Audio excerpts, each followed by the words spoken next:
Aujourd'hui, c'est pas forcément simple d'assumer une grossesse et des fois ça peut être compliqué et il faut avoir des équipes qui puissent répondre à toutes les demandes, aussi bien de la maman que de la future maman que de l'entourage. Aujourd'hui, les ambitions de la maternité du CHU Nîmes Caremo, c'est éventuellement de répondre aux 3 niveaux de prise en charge de la maternité, aussi bien de l'enfant à venir, du projet de naissance, de la maman et de son bien-être, et puis aussi de tout le suivi qui font qu'aujourd'hui une maternité c'est une équipe périnatale sur une équipe globale avec une prise en charge globale. Il faut savoir que le service public, c'est beaucoup d'investissements technologiques ou aussi humains. Il y a un renouvellement qui se fait, qui est en train d'être fait et qui va participer justement en ce sens à optimiser le plateau technique, aussi bien au niveau du personnel que du matériel et toujours avec un miroir sur le bénéfice patient. L'hôpital permet d'avoir une sécurité médicale absolument maximale parce qu'il y a le plateau technique qui est en place et efficace.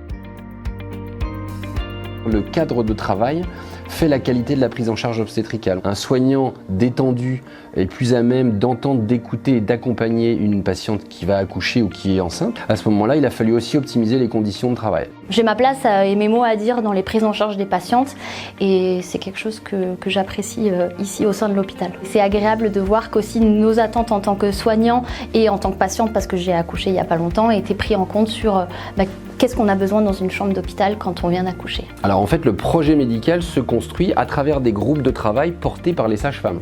Une sage-femme qui aurait un projet professionnel ou personnel à travers de l'acupuncture, à travers de la sophrologie, à travers de l'allaitement ou ce genre de choses, peut le déployer au sein de l'institution et va pouvoir le transcender au niveau de sa patientèle, au niveau de ses patientes, à travers l'encadrement bienveillant hospitalo-universitaire de l'équipe. Dans le cadre de mon activité de sage-femme, je suis complètement autonome dans mes décisions. C'est des décisions médicales que je prends chaque jour et j'ai besoin de mon avis à moi.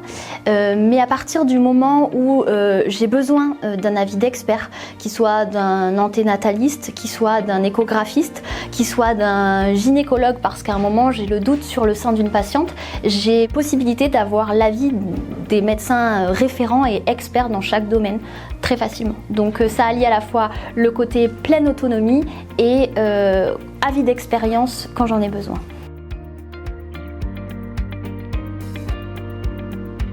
Pour vivre ici à Nîmes, on a la plage à 25 minutes, les Cévennes à 1 heure, moi à 15 minutes à pied de chez moi pour venir travailler le matin. Depuis que j'ai repris le travail, mon bébé est à la crèche de l'hôpital, donc à 5 minutes à pied du service où je travaille. Donc ça allie à la fois le soin de pointe et de dernière génération qu'on peut avoir dans un hôpital parisien, tout en étant quelque chose d'hyper pratique à vivre au quotidien. Les règles sanitaires ont fait qu'aujourd'hui, il y a une vraie mise en avant de la bulle autour du projet de naissance qui, de l'entrée à la maternité, de son suivi jusqu'à l'accouchement et jusqu'à la sortie, il y a une réelle bulle à la fois physique et bienveillante autour du projet et autour de l'enfant à venir et une fois qu'il est venu. Pour l'instant, c'est vraiment ce qui ressort de positif et c'est vraiment dans l'esprit de la transformation et de l'optimisation de la maternité de Caremo. La patiente que je suis depuis l'échographie du premier trimestre, je suis amenée à la voir tous les mois jusqu'à la fin de sa grossesse. Et l'avantage de cet hôpital à taille humaine, c'est que je vais la voir en postpartum. On échange très facilement par mail et puis la plupart du temps, on les reçoit après pour leur seconde grossesse. Et puis on peut voir les premiers enfants grandir et suivre les dames pendant tout leur parcours gynécologique.